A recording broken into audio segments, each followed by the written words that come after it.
بسم اللہ الرحمن الرحیم۔ السلام علیکم ناظرین۔ جب مدینہ منورہ میں مسجد نبوی کی تعمیر مکمل ہو چکی تو رسول اللہ صلی اللہ تعالی علیہ وآلہ وسلم کو یہ خیال آیا کہ مسلمانوں کو نماز کے لیے کس طرح جمع کیا جائے۔ آپ نے اپنے صحابہ کرام سے مشورہ کیا۔ ظاہر ہے کہ ایک وقت اور ایک مکان میں اجتماع بغیر اعلام و آگاہی کے نہیں ہو سکتا، اس لیے صحابہ کرام رضی اللہ تعالی عنہم نے اعلام کے لیے کئی طریقے پیش کیے۔ بعض نے کہا کہ آگ روشن کر کے اونچی کر دی جائے، مسلمان اسے دیکھ کر جمع ہو جایا کریں گے۔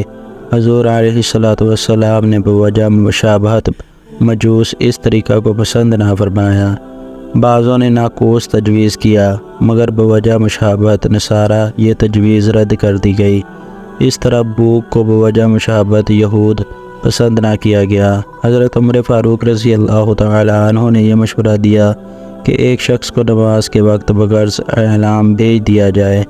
اس پر رسول اللہ صلی اللہ تعالی علیہ وآلہ وسلم نے حضرت بلال رضی اللہ تعالی عنہ سے فرمایا کہ اٹھ کر نماز کے لیے ندا کر دے۔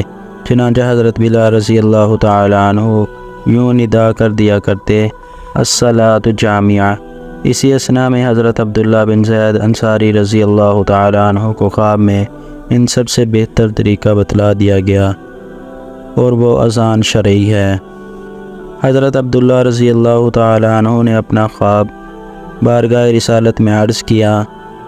حضور صلی اللہ علیہ وآلہ وسلم پر اس سے پہلے اس بارے میں وحی آ چکی تھی، اس لیے آپ نے سن کر فرمایا کہ بے شک یہ طریقہ حق ہے انشاءاللہ تعالی، اور حضرت عبداللہ رضی اللہ تعالی عنہ کو حکم دیا کہ حضرت بلال رضی اللہ تعالی عنہ کو کلمات اذان کی تلقین کر دو، وہ اذان دیں گے، کیونکہ ان کی آواز تم سے بلند اور نرم و شیریں ہے۔